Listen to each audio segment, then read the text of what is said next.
Hi, and welcome to Three Questions with. Got my buddy Josh O'Gara with us from O'Gara Financial. Good afternoon, Josh. Welcome to the show. Thanks, Kevin. Appreciate you having me. So, Josh, just jump right in. Tell us a little bit about what you do, bud. Yeah. So it's kind of tough to boil it down into, a couple sentences, but I like to say I help employers and their employees create clarity around all the confusion in the employee benefits space. So health insurance, group benefits, voluntary benefits. I try to take a very holistic approach to things and really take an educational approach for those employees to help them understand what the company can help them with, and then where some of the gaps may exist. So that kind of sums it up in a sentence.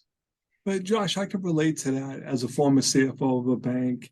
I needed people like you Yeah. because it's like, okay, we're looking at health insurance.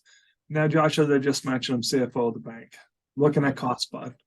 That's where I'm starting. Yep. But you look at it and go, well, those plans may not make sense. A lot of my employees were older, Yeah. they're going to have more costs. The young people who think, they're a Superman or Superwoman, whatever, they're not worried about it. People my age, like, dude, chances of me getting sick is pretty high because I'm getting older. So you have Yeah. to factor all that in when you're looking at your health benefits, right? Oh, absolutely. Yeah. I always say that the benefits discussion often gets stuck in the corner office.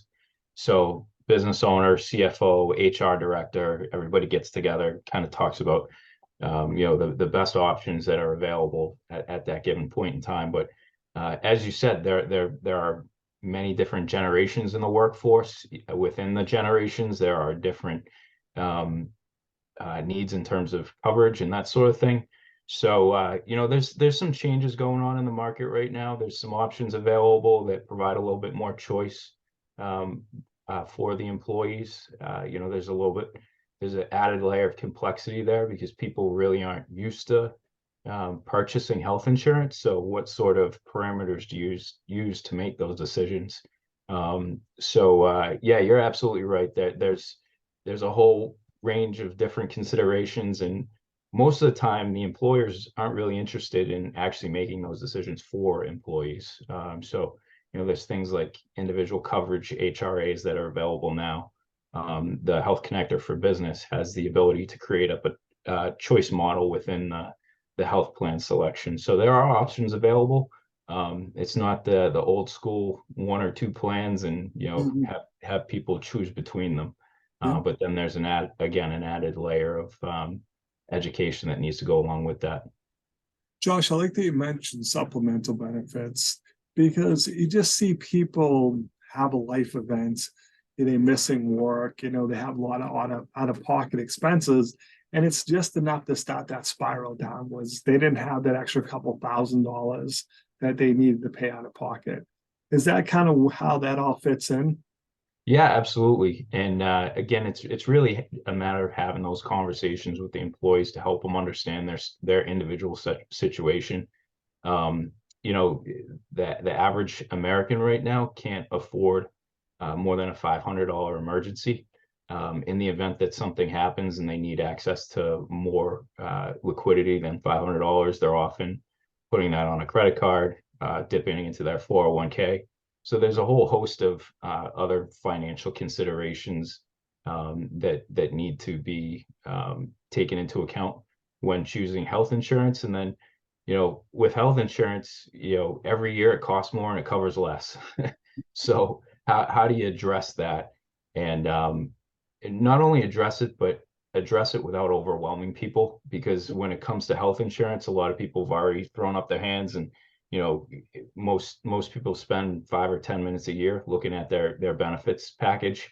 Whereas, they'll plan a trip to Disney World and spend, a couple hours, for a month trying to figure out, what goes into that. So, again, it's a complex subject, and it takes some time to go through this and really understand it.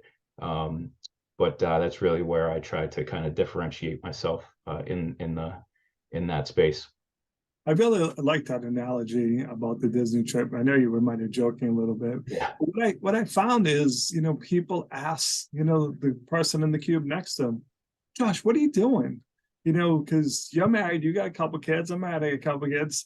We assume because we have that in common that the rest of our problems are the same too. Might not be anywhere near the truth though, right? Yeah, absolutely. And, people don't know what they don't know a lot of times. And, that's, you talk to somebody you trust, and that's a coworker, a family member, and they may have had a specific situation where, a certain solution or a certain, outcome worked for them. That doesn't necessarily mean that would work for everybody. But, obviously trying to do what you can to help out a friend or a family member or a coworker, you're going to give them the best advice you can. So it's coming from a good place, but a lot of times people end up with bad advice in those situations. So, Josh, how do people reach out to you if they need good advice? Chuckle, chuckle. Yeah, absolutely. So best way to get in touch is email josh@ogarafg.com. So that's ogarafinancialgroup.com. And go to my website. I've got some information on there about how to get in touch as well. But LinkedIn, big follower on LinkedIn and stuff like that. So I would say those are the three main ways to get in touch. Josh, appreciate you taking a few minutes calling to the show. And as always, thanks for being my friend. Absolutely. Thanks, Kevin. Have a great day. You too.